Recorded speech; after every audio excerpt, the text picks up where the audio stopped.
state ammirando lo stemma dei Cordellina posto sul timpano dell'atrio della famosissima villa Cordellina a Montecchio Maggiore. Questi Cordellina, la parola cordelis era appunto corde di lino, rappresentati dai fiori dai quali poi si dipartono delle corde, per ricordare l'antica professione dei Cordellina, famiglia nobiliare di nobile di antica prosapia. Uno degli eredi dei Cordellina, Carlo Cordellina, ereditò nel 1735 da suo zio Molin questa splendida tenuta, ma non era ovviamente in queste condizioni. Era una casa normale che però era talmente immersa in un paesaggio talmente bello e affascinante che Carlo Cordellina, nobile giureconsulto veneziano, decise di trasformarla nella villa delle sue vacanze e venire a passare qui nel locus amenus il famoso ozium a cui si dedicavano tutti i grandi letterati e i grandi personaggi. Nel 1735 il Cordellina incaricò l'architetto Giorgio Massari di predisporre questa sua tenuta nella famosa, quella che sarebbe diventata la sua famosa villa delle vacanze. E il Massari, coadiuvato da Francesco Mutton, si predispose alla grande opera, che durerà fino al 1766 nel suo progetto completo. La casa padronale era strutturata a 3 piani. Il seminterrato, che era lo spazio dedicato alla servitù, alle loro abitazioni, alle loro dimore, per la cucina, per tutte quelle che erano le necessità pragmatiche della vita. Poi, salendo la scalinata, c'era il piano nobile, che era costituito fondamentalmente dal salone, quello grande di rappresentanza, che contiene i famosi affreschi di Giovan Battista Tiepolo. Il più grande pittore del tempo era stato chiamato appunto nel 1743 a rappresentare i fasti della famiglia Cordellina e nello specifico dell'avvocato Carlo Cordellina. Come agì il Tiepolo? Il Tiepolo agì in questo modo.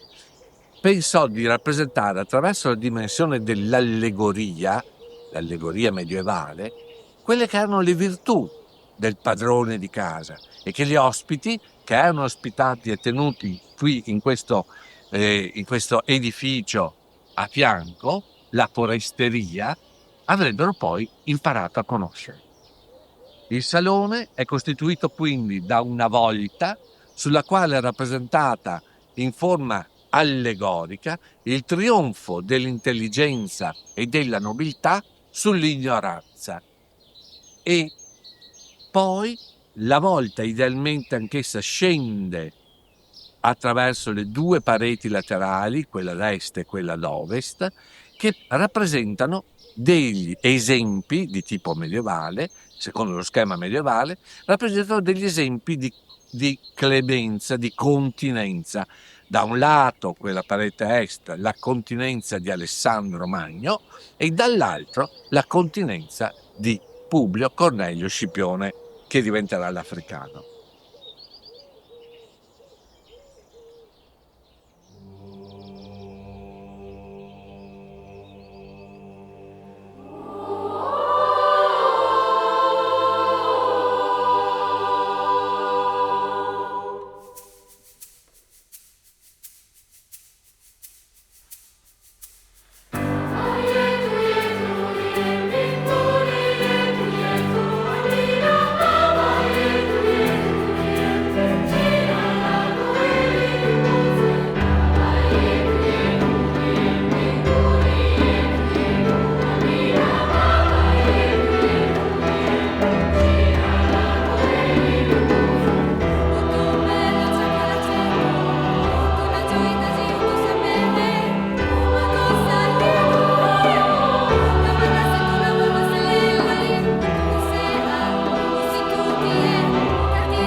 Qui nella parete est voi vedete un esempio di continenza, il titolo è La continenza di Alessandro Magno.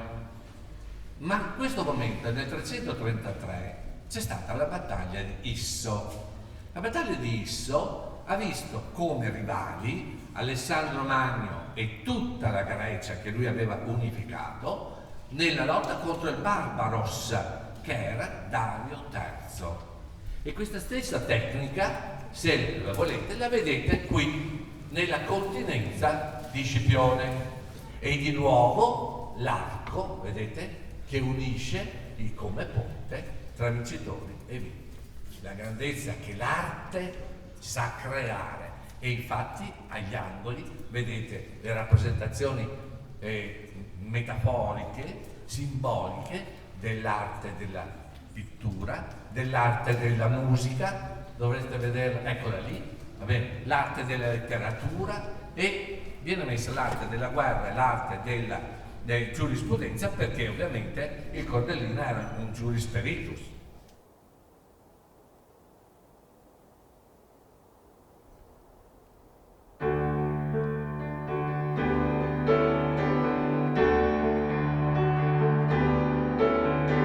There has come time when we hear